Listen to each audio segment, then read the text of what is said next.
Hello बच्चों, कैसे हो। मैं अविनाश, आपका केमिस्ट्री टीचर। तो बच्चों, आज हम स्टार्ट करते हैं जो हमारा सेकंड चैप्टर रनिंग में है 11th क्लास का, स्ट्रक्चर ऑफ एटम। तो लास्ट वीडियो में बच्चों मैंने आपको थॉमसन मॉडल भी करवा दिया और रदरफोर्ड मॉडल भी करवा दिया, क्योंकि अभी हम मॉडल्स ऑफ एटम पढ़ रहे हैं, जिसमें से 2 मॉडल्स हमने कंप्लीट कर लिए हैं। अब हम तीसरे मॉडल की तरफ मूव करते हैं, जो कि है बोहर मॉडल। और मैं आपको बता दूं कि बच्चों बोहर मॉडल में हमारा 90% चैप्टर कवरअप होने वाला है। क्लियर बच्चों, हो ही जाता है कवरअप।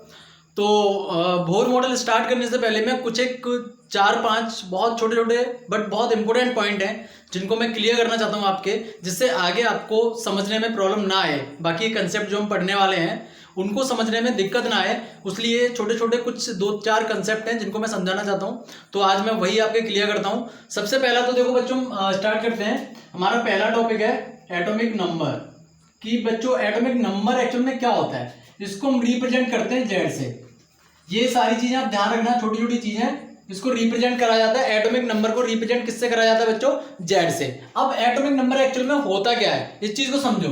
तो देखो, जो नंबर ऑफ इलेक्ट्रॉन होते हैं या फिर नंबर ऑफ प्रोटॉन होते हैं, क्लियर बच्चों, नंबर ऑफ इलेक्ट्रॉन यानी किसी भी एटम के अंदर जो इलेक्ट्रॉन होंगे और जो प्रोटॉन होंगे वही क्या होंगे, उसका एटॉमिक नंबर। बस यही होता है एटॉमिक नंबर किसी भी एटम के अंदर। तो इसको हम कह सकते हैं कि इलेक्ट्रॉन जो होंगे वो प्रोटॉन के इक्वल होंगे और वही किसके इक्वल होंगे, एटॉमिक नंबर के। बस ये चीज रखना।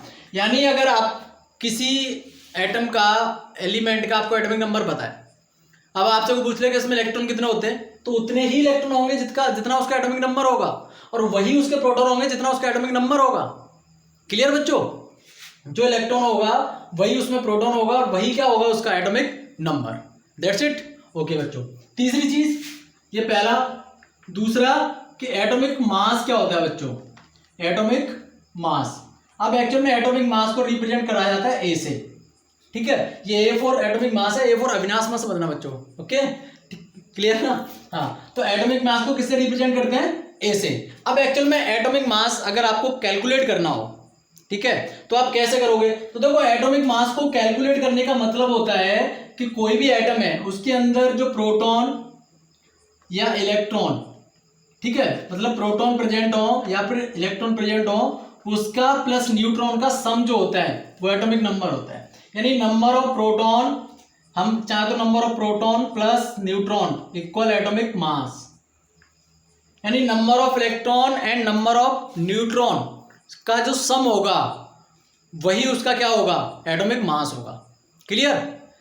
जो नंबर ऑफ इलेक्ट्रॉन, चाहे तो आप इलेक्ट्रॉन कह लो क्योंकि इक्वल क्या होता है, पी होता है, चाहे नंबर ऑफ प्रोटॉन कह लो, और नंबर ऑफ न्यूट्रॉन, उनका जो सम होगा वही क्या होगा, एटॉमिक मास। क्लियर बच्चों। तो एक बार इसका स्क्रीनशॉट लो इन 2 पॉइंट का, इसके बाद मैं आपको 1-2 न्यूमेरिकल्स बताता हूं इसके कि किस तरह से क्वेश्चन पूछ लिए जाते हैं।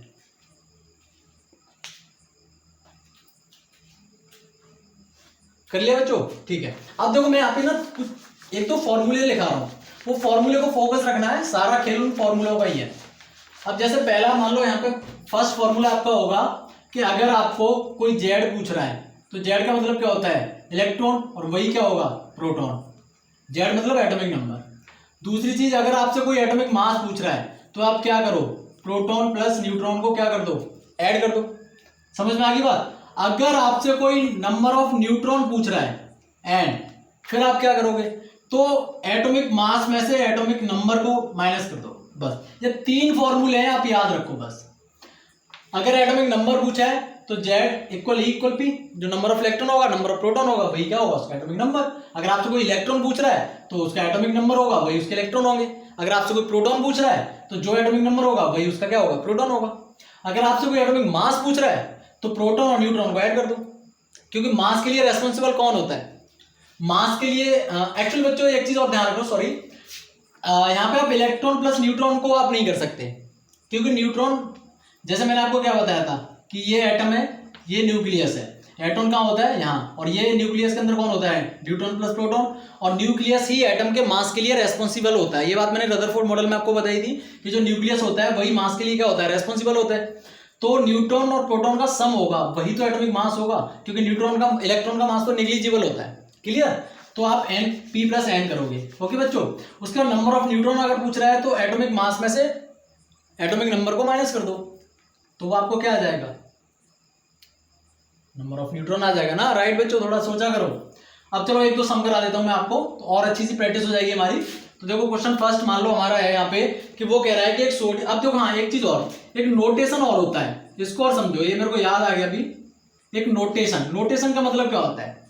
नोटेशन का मतलब होता है कि आपके पास कोई एलिमेंट गिवन है तो उसमें एटॉमिक नंबर और एटॉमिक मास को रिप्रेजेंट करना है, तो कैसे करोगे? जैसे सपोज करो आपके पास फॉर एग्जांपल कोई एक्स एलिमेंट है, तो देखो एलिमेंट के नीचे हमेशा आपका लिखा जाता है एटॉमिक नंबर यानी जेड, और ऊपर लिखा जाता है हमेशा मास। ये होती है नोटेशन।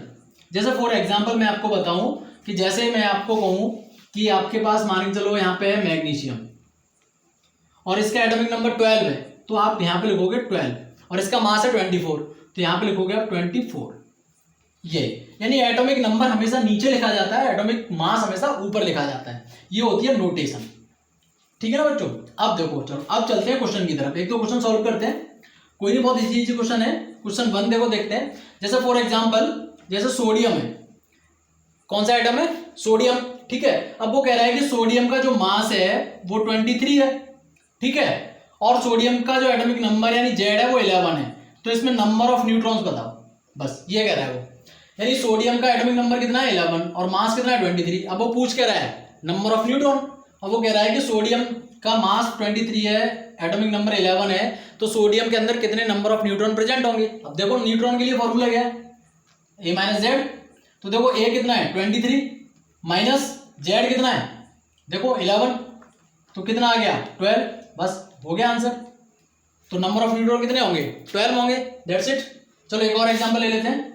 ठीक है, थोड़ी सी प्रैक्टिस हो जाएगी। जैसे फॉर एग्जांपल क्लोरीन, हम क्लोरीन की बात करते हैं यहाँ पे। अब वो कह रहा है कि क्लोरीन में जो इलेक्ट्रॉन है वो प्रेजेंट है 17, क्लियर, और न्यूट्रॉन प्रेजेंट है 18। अब वो कह रहा है कि ए बताओ, मतलब एटॉमिक मास बताओ क्लोरीन का। क्लोरीन के अंदर नंबर ऑफ इलेक्ट्रॉन प्रेजेंट है 17, नंबर ऑफ न्यूट्रॉन प्रेजेंट है 18, तो इसका एटॉमिक मास बताना है बच्चों कितना होगा। और मास निकालने के क्या होता है, P plus an electron sorry proton, ये प्रोटॉन होगा यहाँ पे प्रोटॉन, क्योंकि E प्लस पी कोई दिक्कत नहीं है वहां पे वैसे। तो प्रोटॉन 17 है, नंबर ऑफ न्यूट्रॉन 18 है, तो मास बताना है। तो देखो अब P प्लस एन करना है, तो P कितना है 17 प्लस एन कितना है 18, कितना हो गया 35। तो क्लोरीन का मास कितना हो गया 35, बस निकल गया। इसी तरह से सॉल्व करने होते हैं ये चीजें, atomic number, atomic mass, electron, proton, neutron, इनके आपस में जो रिलेशंस क्या होते हैं ये सारा मैंने क्लियर कर दिया। एक बार स्क्रीनशॉट ले लो, उसके बाद अगले टॉपिक की तरफ चलते हैं बच्चों।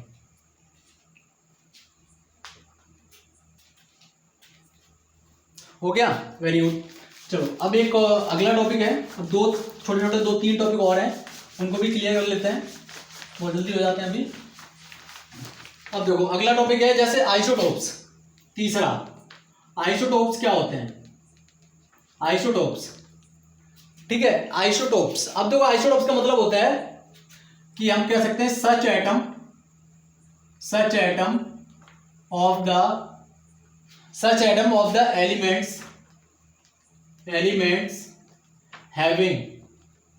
having same atomic number but different in mass number. बस, यानी ऐसे एलिमेंट्स जिनका एटॉमिक नंबर सेम हो लेकिन मास अलग अलग हो, उसको हम बोलते हैं आइसोटोप्स। क्लियर बच्चों? फॉर एग्जांपल समझो, जैसे 1H1, 1H2, 1H3। अब देखो तीनों अलग अलग एलिमेंट हैं, एटॉमिक नंबर देखो मैंने भी नोटेशन बताया था आपको, एटॉमिक नंबर तीनों में कैसा है सेम, जबकि मास तीनों का कैसा है डिफरेंट। ये किसके आइसोटोप्स हैं? ये बच्चों आपके हाइड्रोजन के आइसोटोप्स हैं 3। पहले वाले को हम बोलते हैं प्रोटियम, इसका नाम क्या होता है प्रोटियम, ठीक। इसका नाम होता है ड्यूटीरियम, ठीक। और इसका नाम क्या होता है ट्राइटियम। ये देखो, अब जैसे आपने देखा होगा ना, अगर मैं आपसे पूछूं हैवी वाटर का फॉर्मूला क्या होता है, तो हैवी वाटर का D2 होता है, नॉर्मल वाटर का क्या होता है H2O। तो H2O तो समझ में आता होगा आपको, सर D2 क्या है, ये हैवी वाटर का फॉर्मूला होता है, जो कि तो ये यहीं से लिया गया है, ये आइसोटोप्स का केस है, यानी H2 1H2 ड्यूटीरियम, तो इसका D लिया गया है D2O। क्लियर बच्चों? तो प्रोटियम, ड्यूटीरियम, ट्राइटियम। ठीक है, ये 3 आइसोटॉप्स हो गए। और भी होते हैं, कार्बन के होते हैं 6C12, 6C13, 6C14, ठीक है, इस तरह से। तो ये हो गए आइसोटॉप्स। अच्छा, अगला जो आपका टॉपिक है वो है आइसोबार। आइसोबार्स। अब आइसोबार्स में इसका उल्टा कर दो। जैसे यहाँ पे देखो क्या लिखा है, आइसोबार में आप क्या करोगे, आप लिखोगे such atoms of the element.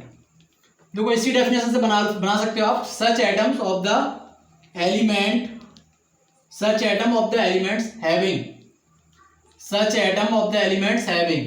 अब यहाँ पे क्या लिखा है, सेम एटॉमिक नंबर लिखा है ना, तो यहाँ पे आप क्या बोलोगे, सेम एटॉमिक मास। बस इतना सा डिफरेंस करना है बच्चों, same atomic mass but different in atomic number, different in atomic number. बस इसका उल्टा करना है। यहां पे क्या हो रहा है कि एटॉमिक नंबर सेम है लेकिन मास डिफरेंस है, जबकि आइसोबार के केस में क्या होता है कि मास सेम होता है, एटॉमिक नंबर डिफरेंट होते हैं बच्चों। जैसे फॉर एग्जांपल, जैसे यहां पे हम कह सकते हैं 18 का मतलब क्या होता है, आर्गन होता है ना बच्चों। 18 का मतलब आर्गन, इसका मास 40, पोटेशियम 19, 40 और कैल्शियम 20, 40। अब देखो ये के है बच्चों, 18 पे होता है आर्गन जिसका मास है 40, 19 पे होता है पोटेशियम जिसका मास है 40, 20 पे होता है कैल्शियम जिसका मास है 40। अब देखो एलिमेंट तीनों कैसे हो गए, डिफरेंट। एटॉमिक नंबर तीनों के कैसे हैं बच्चों, देखो 18, 19, 20 डिफरेंट, जबकि मास तीनों का कैसा है, सेम। तो ये तीनों जो स्पीसीज है ये पूरी, ये सब क्या हो गया, आइसोबार हो गए बच्चों, क्योंकि इनके एटॉमिक नंबर सेम है बट मास क्या है इनके, वो सॉरी मास सेम है बट एटॉमिक नंबर क्या है, डिफरेंट। जबकि इस केस में एटॉमिक नंबर सेम है, मास क्या है, डिफरेंट। इसमें मास सेम है, एटॉमिक नंबर डिफरेंट है, एक दूसरे के उल्टे होते हैं। क्लियर बच्चों? तो एक बार इसका भी स्क्रीनशॉट लो।